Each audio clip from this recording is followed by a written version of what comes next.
বিসমিল্লাহির রহমানির রহিম।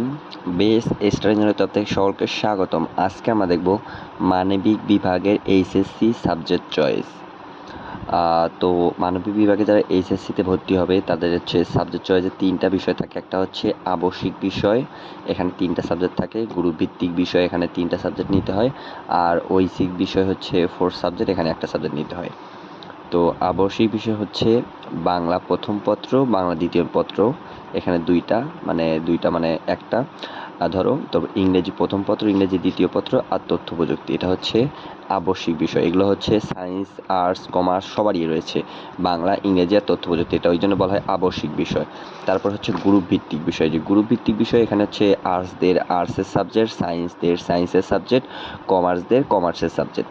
তো গ্রুপ ভিত্তিক সাবজেক্টগুলো এখানে কি, এখানে হচ্ছে ইতিহাস, ইসলামের ইতিহাস, তারপর ভূগোল, যুক্তিবিদ্যা, মনোবিজ্ঞান, পৌরনীতি ও সুশাসন, সমাজকর্ম, সমাজবিজ্ঞান, অর্থনীতি, ইসলামিক শিক্ষা।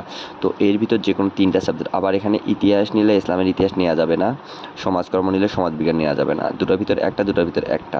এখান থেকে 3টা সাবজেক্ট। আর হচ্ছে ঐচ্ছিক বিষয় হচ্ছে 4 সাবজেক্ট, এখানে কৃষি শিক্ষাও নিতে পারো, পরিসংখ্যানও নিতে পারো এবং গ্রুপ ভিত্তিক যে কোনো একটা সাবজেক্ট নিতে পারো, মানে যেটা 3টা নেওয়ার পর বাকি থাকে সে কোনো একটা এরকম নিতে পারো। এটা হচ্ছে এইচএসসি মানবিক বিভাগের সাবজেক্ট চয়েস।